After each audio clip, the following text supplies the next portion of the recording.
ఎక్కుతుంది అని చెప్పచ్చు. భరత్ గారు, నేను మీ యూట్యూబ్ ఛానల్లో ఒక వీడియో చూసా, అది చాలా వైరల్ అయింది. అంటే ఒకే రోజులో India to Nepal, Nepal to China border దాటించేశారు ఇంతమంది యాత్రికుల్ని. అది ఎలా సాధ్యమైంది? ఒక 114 మంది 114 యాత్రికులు అందరూ ఆల్రెడీ ఒక 2 days ముందు బయలుదేరి హైదరాబాద్ టు లక్నో, అక్కడ నుండి నేపాల్గంజ్, సిమికోట్, హిల్సా వరకు ప్రయాణం చేశారు. కానీ ఒక ముగ్గురు మాత్రం వారి యొక్క పేరెంట్స్ ఎవరో చనిపోతే 11th day సెరమనీ పూర్తి చేసుకుని 26th నాడు వారు ఆల్రెడీ లక్నో బయలుదేరి వచ్చారు.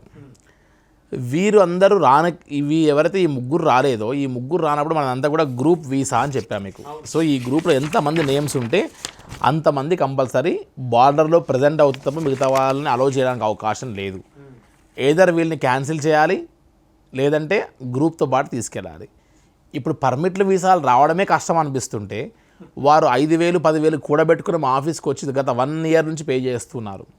సో వారి యొక్క లైఫ్ టైం అచీవ్మెంట్, చాలా చిన్న ఫ్యామిలీ వాళ్ళది. సో ఏ రకంగా అయినా సరే వాళ్ళని కైలాష్ యాత్రకి వీళ్ళతో జాయిన్ చేయాలి. కానీ ఇంతమందిని కైలాష్ యాత్రకు సంబంధించిన వారిని బార్డర్ దగ్గర ఆపకూడదు అనే మెయిన్ ఇంటెన్షన్తో వెంటనే లక్నో వరకు వాళ్ళు 9:30 to 10 వరకు ఫ్లైట్ ల్యాండ్ అవ్వగానే వెంటనే అక్కడ నుండి ఒక కార్లో బిస్కెట్స్, వాటర్ అన్ని బ్యాకప్ చేసి నేపాల్గంజ్ అంటే బార్డర్, రుపేడియా బార్డర్ వరకు తీసుకొచ్చి దాంట్లో ఒక ఎన్ఆర్ఐ కస్టమర్ ఉన్నారు, 2 ఇండియన్స్ ఉన్నారు.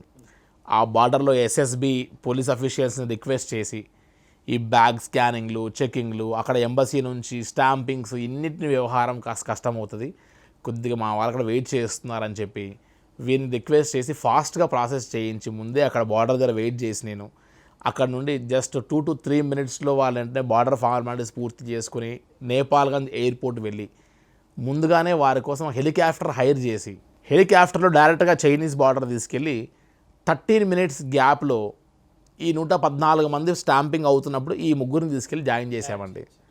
సో ఫీల్డ్ మీద మనకు పట్టుండి ఎలా మనం ఆపరేషనల్ థింగ్స్ చేయాలి అనేటువంటిది మనకు తెలిసి ఉంటే కొద్దిగా డబ్బు విషయంలో లిబరల్గా ఉండి ఎస్ ఈ గ్రూప్లో మనం సంపాదించకపోయినా పర్వాలేదు కానీ గ్రూప్ సాటిస్ఫై అవ్వాలి, లైఫ్ టైం అచీవ్మెంట్ లాంటి కైలాష్ యాత్రకి ఒక లైఫ్ టైం మెమొరీగా ఉండేట్టుగా మనం చేయాలనుకున్నప్పుడు ఇటువంటి సాహసాలు చాలా చేశామండి.